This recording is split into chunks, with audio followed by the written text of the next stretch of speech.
Bonjour à toutes et à tous, ravi de vous retrouver pour un nouveau rendez-vous d'Alternative. Alternative est rendez-vous hebdomadaire pour décrypter les grands enjeux internationaux en partenariat avec l'Université internationale de Rabat. Chaque semaine, nous vous offrons une analyse approfondie sur des sujets pluridisciplinaires avec des chercheurs spécialisés, un décryptage alternatif vu du Maroc. Donc, à peine la communauté internationale est-elle sortie de la pandémie que le conflit en Ukraine a jeté les États dans une nouvelle crise. Où en sommes-nous aujourd'hui face à ce conflit qui dure? Où en est l'Afrique surtout, qui à l'instar d'autres continents subit de plein fouet les effets dévastateurs de cette guerre sur tous les plans?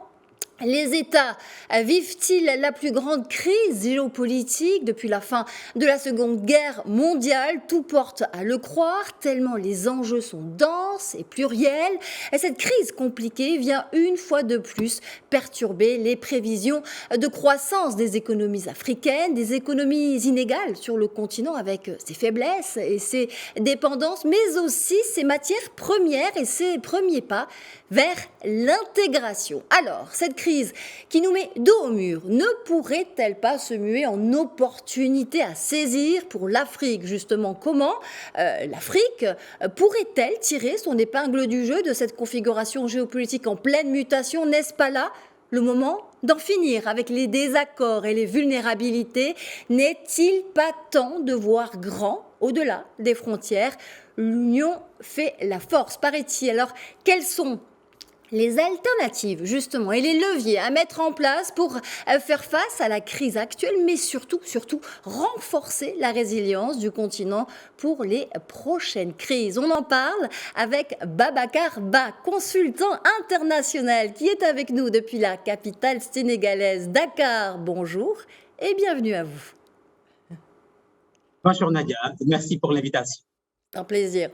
Alors, certains experts le confirment, et vous en faites partie, Babacar Ba. Aujourd'hui, cette guerre accélère les facteurs engendrant un nouvel ordre mondial, un nouvel ordre construit sur des enjeux et des équilibres économiques mouvants. Quels sont les impacts à court et à long terme de cette guerre sur l'Afrique aujourd'hui, pour commencer? Merci beaucoup Nadia. Effectivement, cette guerre plonge l'Afrique dans une situation extrêmement compliquée, puisque vous savez que le continent africain commence déjà à payer un lourd tribut à cette guerre en Ukraine, parce que le continent souffre déjà des retombées, en tout cas économiques, parce que vous savez que la guerre en Ukraine a déjà assombri les perspectives macroéconomiques.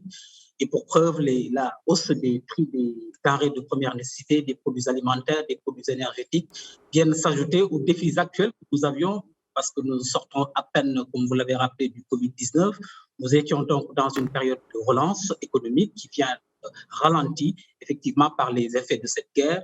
Donc, et cela est en train de renforcer l'insécurité régionale dans plusieurs zones, en tout cas du continent, et l'augmentation la densification, en tout cas des revendications sociales, puisque nous sommes aussi traversés sur beaucoup de parties du continent à des périodes post-électorales. Donc, naturellement, tout ça, ce sont des impacts réels sur nos économies, et ces impacts peuvent être analysés à deux niveaux. D'abord, un impact au plan à court et moyen terme et un impact à long terme. Pour ce qui est de l'impact, il faut comprendre aussi que la densité de l'impact réel sur nos économies est due au niveau élevé de dépendance de nos économies aux exportations et aux importations des produits pétroliers, du gaz et du pétrole, mais également des produits alimentaires, donc des céréales, des engrais.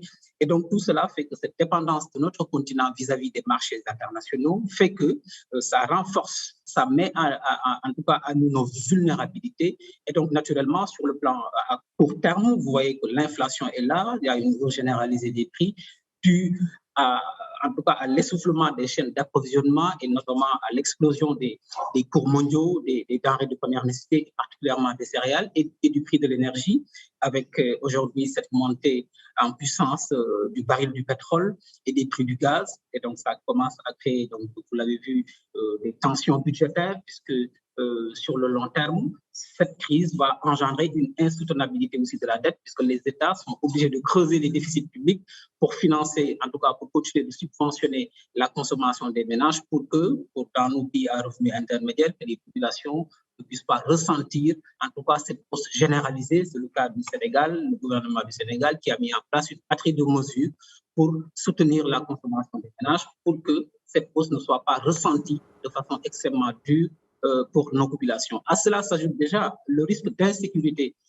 alimentaire qui était déjà prévu, puisque selon les agences de notation des Nations Unies, déjà en fin 2021, environ 26 millions d'Africains, donc en Afrique subsaharienne, étaient déjà en situation d'urgence alimentaire, ce qui veut dire qu'aujourd'hui, donc à peine nous sortions de cette guerre contre le Covid-19, maintenant voilà que vient en tout cas s'aggraver la situation avec cette guerre, et le contraste de notre continent fait que nous sommes un réservoir de matières premières et un déversoir de produits manufacturés. Donc, cette dépendance vis-à-vis de l'extérieur fait que, naturellement, donc, nous sommes très, très sensibles aux chocs asymétriques qui viennent, aux chocs exogènes qui viennent perturber nos prévisions de croissance. Mais par contre, comme vous l'avez dit si bien, ce n'est pas pour autant que nous avons des leviers de résilience, de mitigation, puisque la résilience, c'est aussi savoir imaginer les opportunités de son environnement pour bâtir un avenir économique meilleur.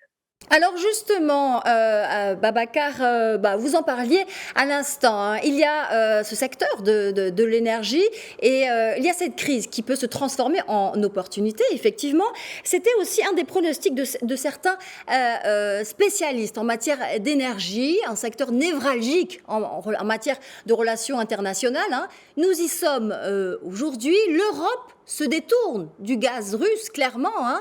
Alors, est-ce là des défis à relever, par exemple, pour le continent africain? Selon vous, le gaz africain peut-il représenter une alternative pour l'Europe? Et si oui, comment? Quels sont précisément là les gages majeurs qui favoriseraient ce nouveau paradigme économique, j'ai envie de dire? C'est une excellente alternative et pour preuve d'ailleurs, nous y sommes à fond dans la question du changement climatique, puisque rappelez-vous, en septembre dernier déjà, à la tribune des Nations Unies, le président sénégalais, qui est président en exercice de l'Union africaine, faisait un puissant plaidoyer sur la transition énergétique, puisqu'il faisait un plaidoyer pour demander aux pays du Nord de ne pas arrêter le financement du secteur gazier au motif que pour eux, le gaz était une énergie fossile. Et lui, il faisait un plaidoyer sur le gas to power en disant que le gaz est une énergie de transition et que nous, pays africains, nous n'avions pas assez pollué pour pouvoir, en tout cas, ne pas bénéficier de financement de la filière gazière. Et quelques mois après, la guerre en Ukraine a éclaté et nous faisions partie de ceux qui avaient théorisé, en tout cas, qui avaient en termes de prospective, pensé que quand l'Europe se détournerait du gaz russe, effectivement, le gaz africain serait une solution. Et c'est aujourd'hui le cas, puisque je rappelle qu'il y a quelques mois, le chancelier allemand Olaf Scholz, la première puissance européenne, donc c'est l'Allemagne, a fait une tournée africaine de 3 pays, Sénégal, Niger et Afrique du Sud, et il parlait d'énergie, il parlait précisément de gaz et prenait des engagements sur le fait que l'Allemagne voudrait acheter du gaz en Afrique avec aussi des unités de production locales pour renforcer aussi le pouvoir d'achat et la compétitivité de nos entreprises. Et donc, comme vous dites si bien, il y a une opportunité à saisir parce qu'au-delà des crises, chaque crise, nous devons apprendre des crises et renforcer notre résilience, comme on a dit tout à l'heure, pour bâtir un avenir économique meilleur.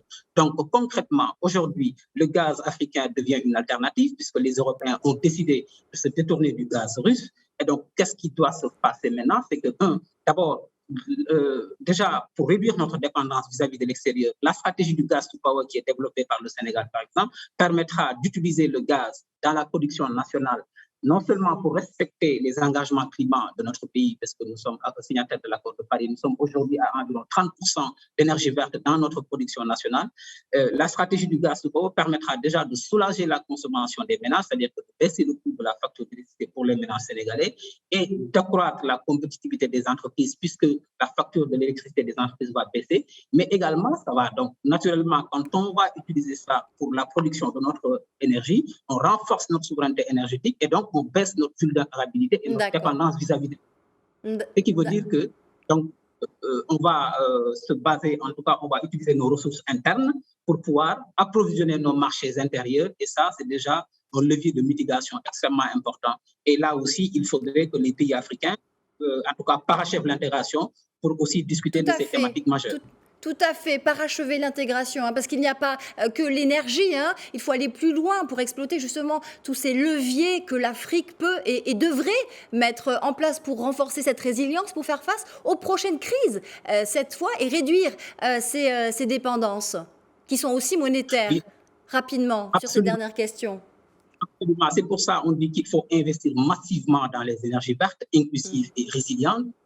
Pour mieux faire face aux chocs extérieurs, il faut aussi développer les souverainetés alimentaires, les souverainetés pharmaceutiques et les souverainetés énergétiques. Et cela, c'est aujourd'hui, ça fait partie des plans d'orientation stratégique majeurs de plusieurs pays de l'Union africaine, parce que plus on va développer la coopération africaine, l'intégration africaine, on va renforcer le commerce intra-africain aujourd'hui qui est très de 11%, on pourra donc déjà en interne mieux s'organiser, mutualiser en tout cas nos compétences, mutualiser nos ressources pour pouvoir approvisionner suffisamment le marché intérieur africain. Et cette opportunité nous est aujourd'hui, Nadia, offerte par la ZLECAf qui est la zone de libre-échange africaine, 1,2 milliard en tout cas de consommateurs. Et cela pour dire que les urgences africaines aujourd'hui, c'est d'accélérer en tout cas la souveraineté économique, la pharmaceutique, la souveraineté alimentaire, pour pouvoir en tout cas alimenter nos marchés africains de façon en tout cas inclusive à l'intérieur et réduire notre dépendance vis-à-vis de l'extérieur. C'est à ce prix-là que nous pourrons mieux faire face aux chocs extérieurs, aux prochaines crises, renforcer notre résilience, parce que nous l'avons dit tout à l'heure, la résilience, c'est savoir imaginer les opportunités de son environnement pour bâtir un avenir économique meilleur. Développer la coopération africaine, développer l'intégration régionale pour renforcer la résilience du continent et arriver à cette future souveraineté si précieuse pour le continent. Merci infiniment Babacar Ba d'avoir été avec nous. Je rappelle que vous êtes consultant international et que vous étiez avec nous depuis Dakar. Merci beaucoup Nadia de l'invitation. Et merci à vous, c'est la fin d'Alternative. Je vous dis à la semaine prochaine.